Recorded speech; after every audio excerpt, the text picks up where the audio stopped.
Y pensando entre las causas que pudo originar esta emergencia que hoy registra más de 120.000 damnificados, como les hemos venido contando solamente en Córdoba, también surge el interrogante sobre la responsabilidad que tendría la represa de Urrá. Por eso nos vamos a detener en este punto y para ello nos hemos conectado con Jorge Escobar. Jorge es director del Instituto Javeriano del Agua de la Universidad Javeriana. Jorge, bienvenido, gracias por este contacto, buenos días.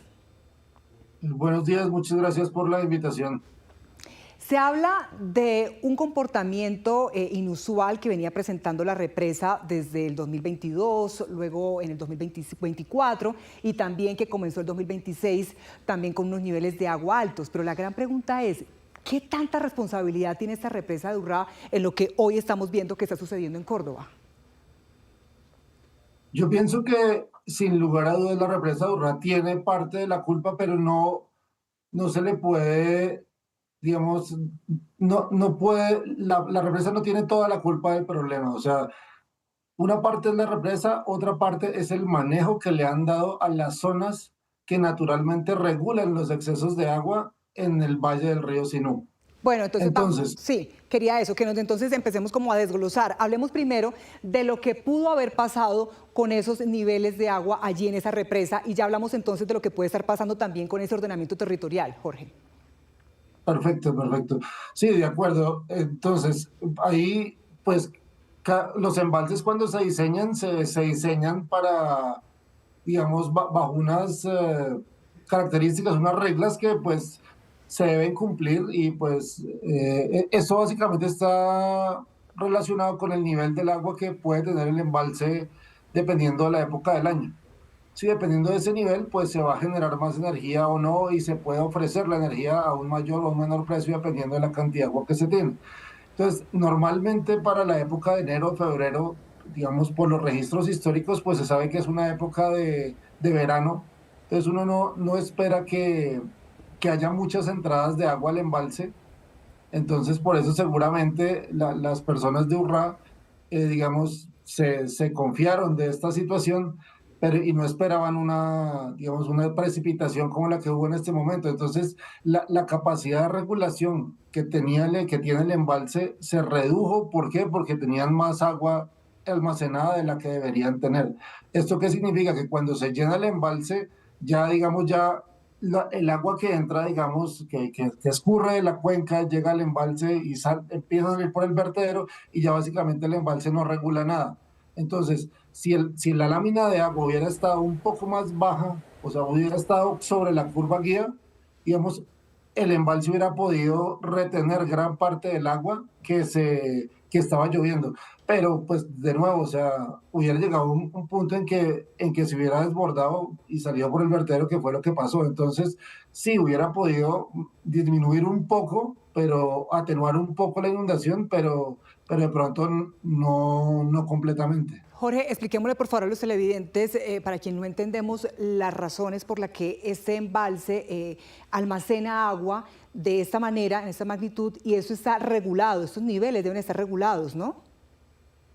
Claro, digamos, hay dos tipos de presas, si se puede decir así, o sea, las presas que actúan por regulación como Urrá, otras presas que actúan, digamos, a filo de agua, como por ejemplo, pues no a filo de agua, sino que respetando, digamos, el pulso natural del agua, que es, por ejemplo, Hidroituango. Pero entonces Urrá, digamos, es una presa que fue construida para regulación. ¿Qué significa? Por ejemplo, si normalmente en los ríos digamos, de nuestras montañas, que en los meses de enero, febrero, marzo están aguas bajas, luego empieza a crecer el agua por aquello de abril, aguas mil, Sí. luego baja un poquito el nivel del agua en lo que es junio, julio, agosto, y en septiembre es cuando vienen las lluvias duras, septiembre, octubre, noviembre, luego en diciembre otra vez baja. Entonces, esa naturaleza pulsante de los ríos, pues muchos procesos ecológicos, muchos procesos, muchas actividades sociales, digamos, dependen de esa naturaleza pulsante.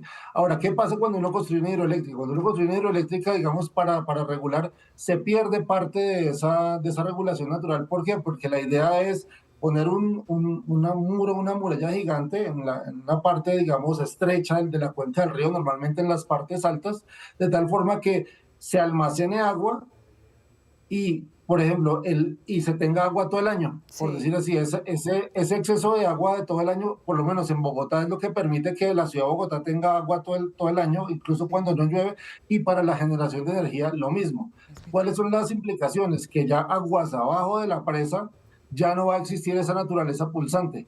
Entonces van a cambiar muchas cosas y esas cosas en la cuenca del río Sinú han cambiado mucho desde la construcción de Urrá. Por ejemplo, digamos, las inundaciones permanentes. Si no hubiera habido presa, el río Sinú, digamos, estaría sujeto a inundaciones no tan grandes, Sí. pero periódicas en cada uno de esos pulsos. A veces es más alto el pulso, entonces hay inundaciones. Entonces, como la presa ya regula eso, entonces la gente se acostumbra a que no haya tantas inundaciones y empieza a hacer transformaciones en el territorio que digamos, ayudan a las actividades productivas, pero en el caso de un evento extremo como este, pues ya digamos, se ven afectadas y es donde vienen las grandes inundaciones como Por las que eso, están por ahora. eso, por eso usted decía que no se le puede echar toda la responsabilidad a la represa. Estaba hablando usted de ordenamiento territorial. ¿Qué es Sí, lo que ha venido sí, pasando entonces señor. allí en Córdoba geográficamente y con las construcciones de los últimos años?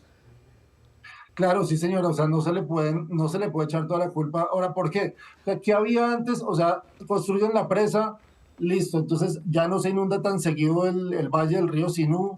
Entonces, ¿qué empiezan a hacer? Las personas empiezan digamos, a construir diques, a construir jarillones, digamos, y a afectar, digamos, un poco, a intervenir las ciénagas que hay en el territorio. Entonces, muchas de estas ciénagas, por ejemplo, la ciénaga de Corralito, que yo he tenido la oportunidad de escucharla, cada vez el espejo de agua es más pequeño y cada vez hay más actividades productivas al interior de esta ciénaga. ¿Qué pasa cuando hay un evento extremo de estos? Pues el agua busca, digamos, las partes bajas del terreno, como por ejemplo en el caso de Corralito, Sí. y pues surge la inundación. Entonces, estas medidas de control de inundación, gracias a la construcción de la presa, digamos que la gente naturaliza, las personas naturalizan que ya, como hay una presa que ya no se inunda tanto el territorio, entonces dan una sensación de falsa seguridad, digo yo. ¿Por qué? Porque entonces cuando viene un evento extremo como este que no se espera de ninguna parte, el agua sube, digamos, desborda los Sí. diques y pues lo que con Ciénagas sería una inundación, digamos, regulada por la misma naturaleza, ahora se vuelve una catástrofe. Jorge, y con eso que usted nos está explicando, ¿da lugar a una investigación y posterior sanción de parte de la ANLA a la represa de Urrá, como lo ha contemplado, como lo han anunciado en las últimas horas? Pues sin lugar a dudas, la ANLA tiene que mirar, digamos, en qué parte, digamos, hubo fallas con respecto al manejo de la curva guía, digamos, al haber almacenado de pronto más agua, lo que se está diciendo, que se almacenó más agua del límite permitido. Yo creo que la ANLA sí tiene que revisar eso, pero también tiene que haber un ejercicio de la CBS, de la Corporación del Valle del Sinú, para ver cómo está, o sea, cómo está, digamos, el territorio intervenido. Aquí también la Procuraduría Ambiental tiene que entrar, aquí tiene que Sí. entrar el Ministerio, la Unidad Nacional de la Gestión del Riesgo, Ministerio de Ambiente, Ministerio de Agricultura, porque es que de verdad la capacidad de regulación de las ciénagas es muy grande. Yo te hago una pregunta, ¿por qué no se ha hablado nada de la Mojana Hmm.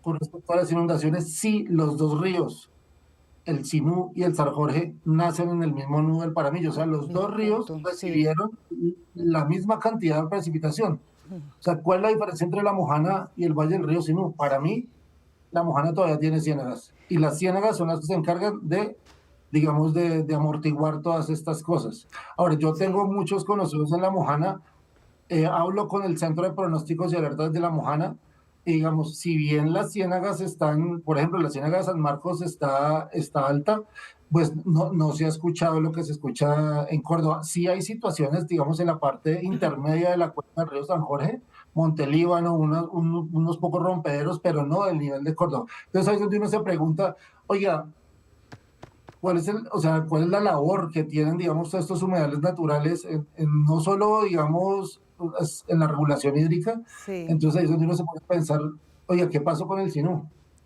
Pues Jorge Escobar, director del Instituto Javeriano del Agua, de la Pontificia Universidad Javeriana, le agradecemos mucho este contacto para ayudarnos a entender también desde la academia qué pudo originar, qué hacer, frente a qué estamos, hasta frente a qué tipo de emergencia estamos allí en Córdoba. Gracias por su tiempo.